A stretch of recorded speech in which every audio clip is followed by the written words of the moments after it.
Well, that wasn't the problem.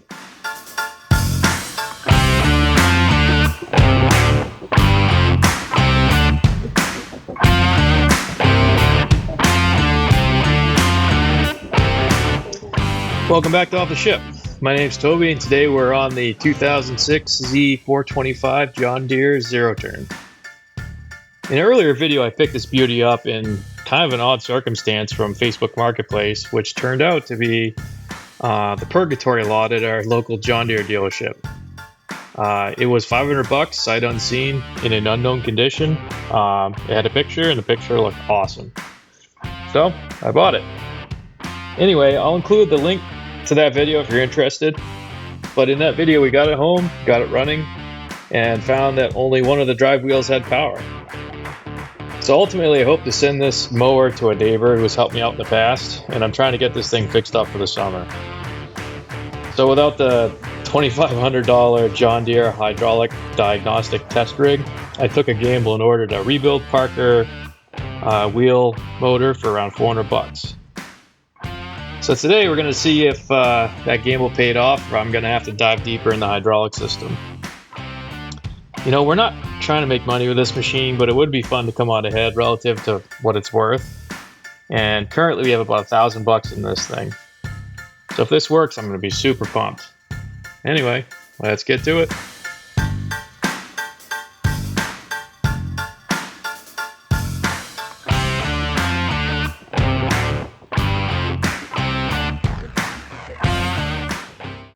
I think I should probably take this off first.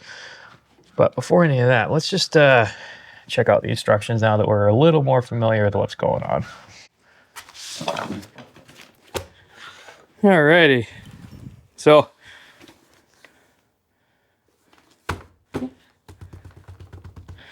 I did not print double-sided, which was dumb. But I purchased the manual from John Deere.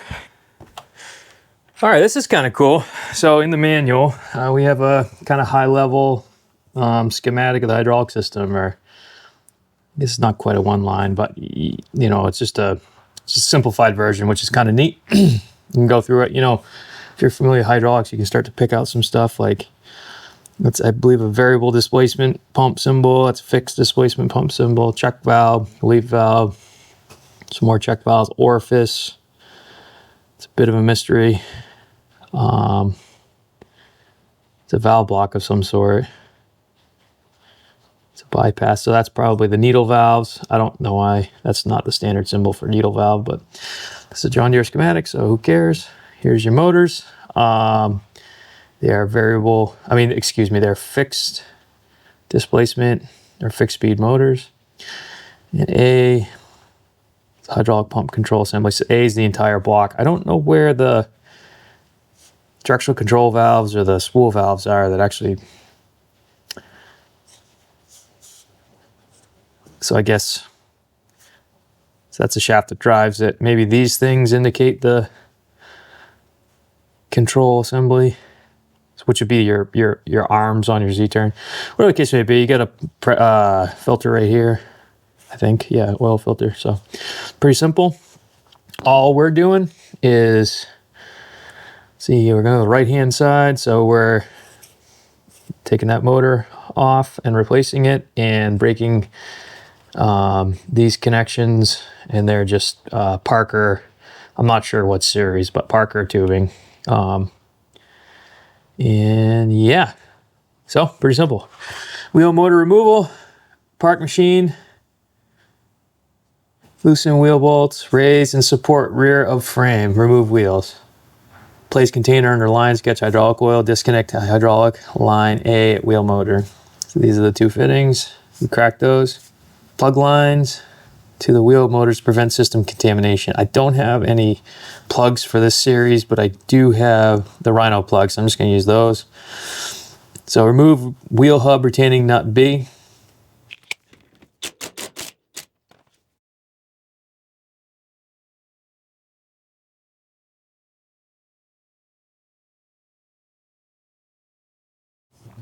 Install a suitable puller. Remove wheel hub C from tapered motor shaft. That's cool. It's got a tapered motor shaft. We'll try to set that up. All right.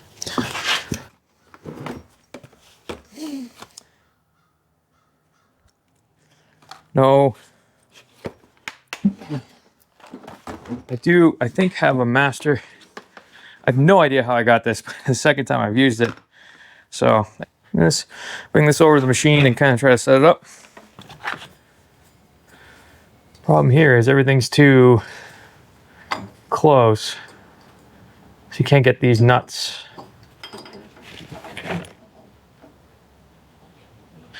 So that's not gonna work.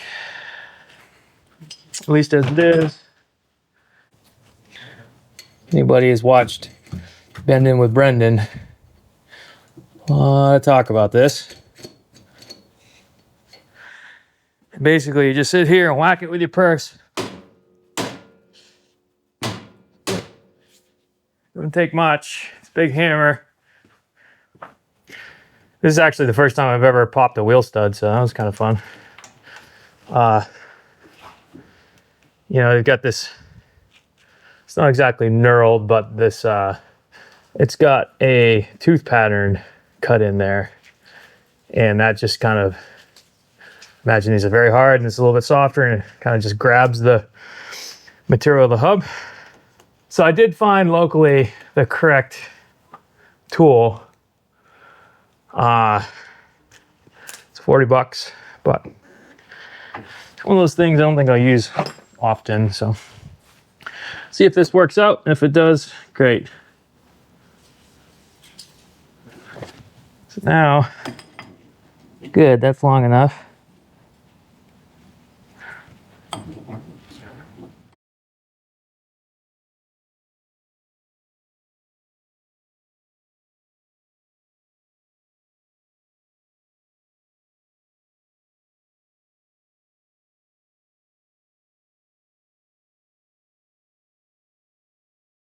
My opinion here, and this is just an opinion, is if you're very confident in your setup, a couple uggas are the best way to pop these.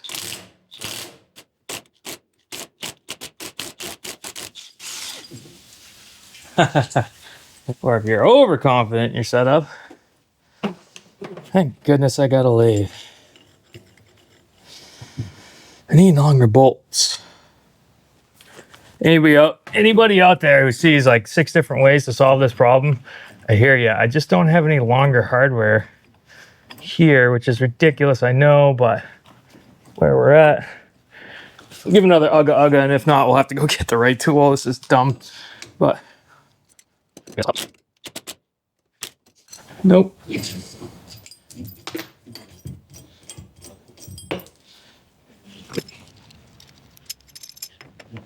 Yeah, I'll leave it again. Yeah, I don't think that's the tool for the job either. I believe this to be the right tool. It's like an offset front wheel drive hub puller. $41.99, $42, but does not list specifications.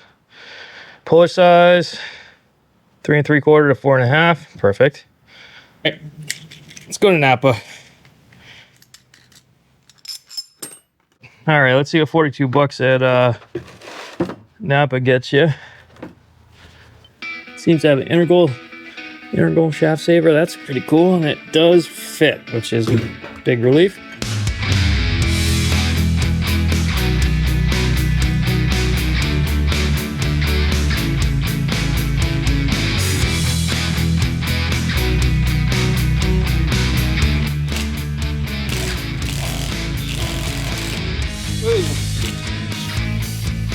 Well, the danger in keeping that retaining nut is that you can hit it, but not in my face.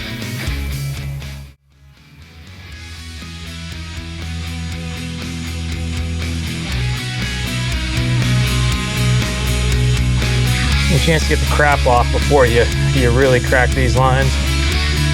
Reduces the chance of anything falling in there, which is good.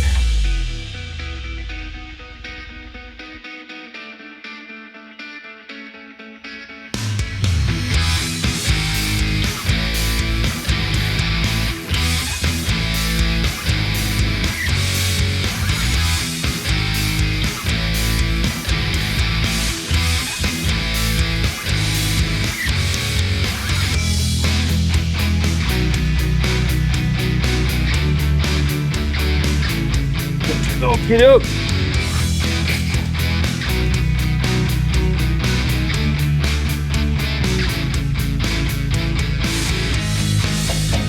Pop this in the vise.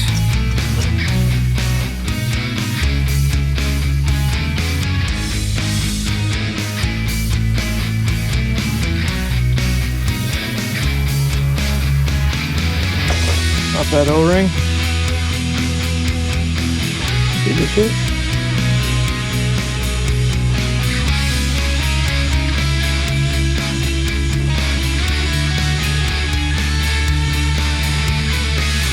Loctite thread sealant, hydraulic fittings. Big fan of this stuff. Got an O-ring seal to begin with, but you know, Grant's a little, you know, anti-rotation. Since it's an O-ring seal, you know, these things aren't super hammered down or anything, so I don't think it hurts the O-ring any, and you know, it does lock them a little bit, so throw that in the vise. Alrighty. Oh, I need to get some bigger wrenches.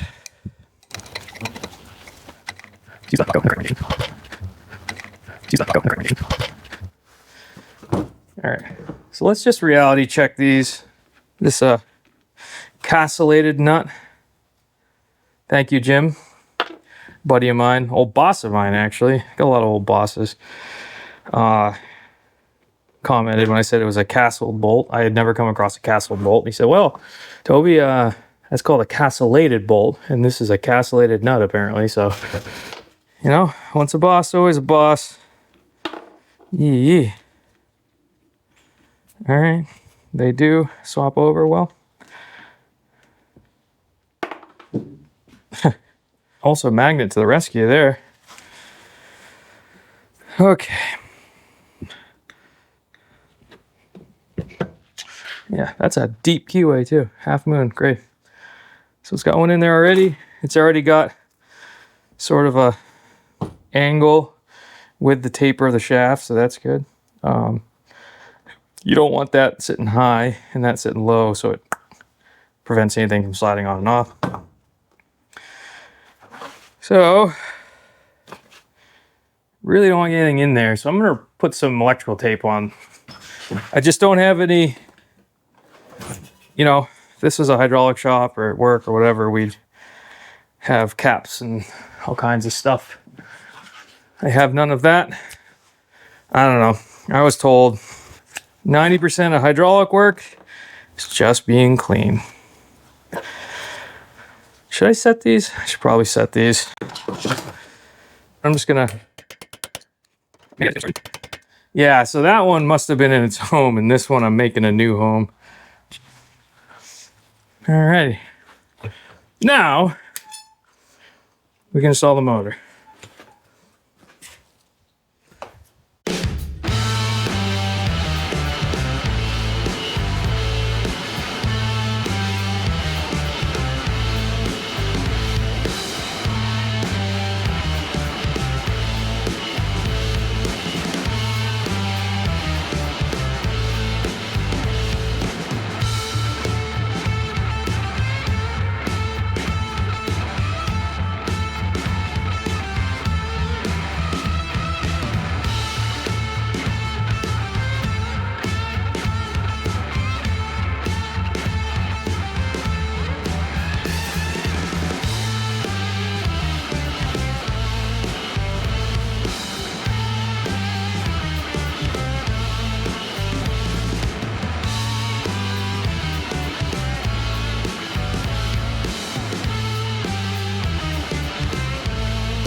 So 23 foot-pounds here, which is not a lot.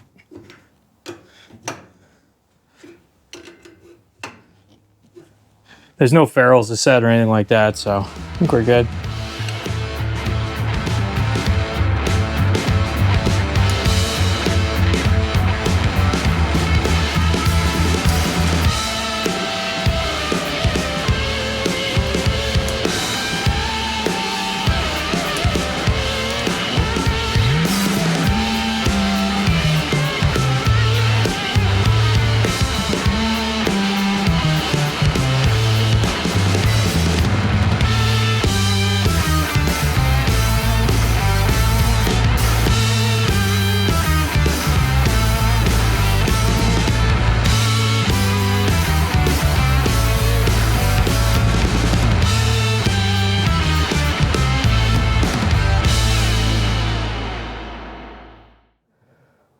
Bleed air from hydraulic system, page 160. 160. All right, to bleed hydraulic system on the Z425. Park machine, check oil, add as needed. Raise the drive wheels off the ground, support with jack stands, release parking brake. Open bypass valves 1/4 to 1/2 turn. Don't run in an enclosed area. Start engine, run at 3/4 speed. Push one speed control lever to full forward and hold for 5 seconds. Pull both control levers full reverse, hold for 5 seconds. Repeat 2 additional times. Repeat procedure for second control lever. So, guess we're gonna push this sucker out of the garage, and basically we're just exercising the hydraulic system. So let's do that.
Well, it seems that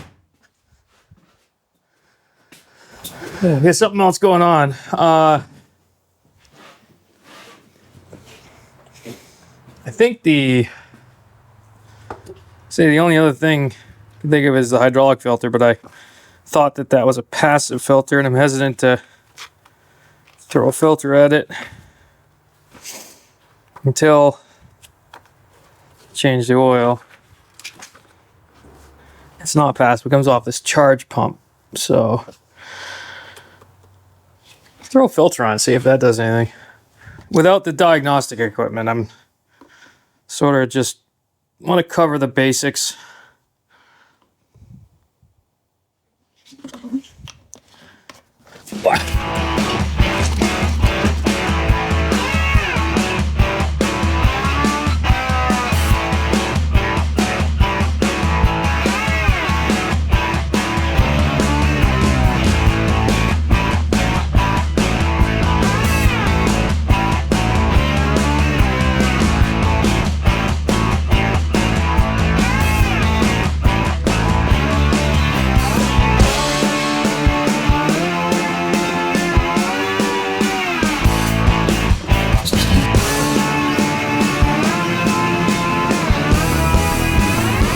Well, we are mowing. Full disclosure, that was one wild ride. So the good news is, after throwing a hydraulic filter in it, the right-hand motor really came alive.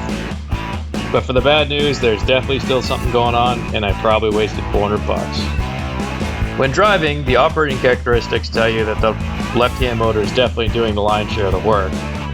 And also, after mowing for a bit, the lead lag issue became increasingly more noticeable. If I kept going, it probably would have gotten bad. In this system, there are only so many things that could cause this issue, and without the diagnostic manifold to verify any of this, my primary suspect is the hydraulic pump. So far as I could gather, this hydraulic pump is considered non-serviceable, and rebuild kits are not available as an off-the-shelf item. But all is not lost. In a deep dark corner of the internet, I found a man. The zero-turn man, to be exact. And he is the parts to salvage this project.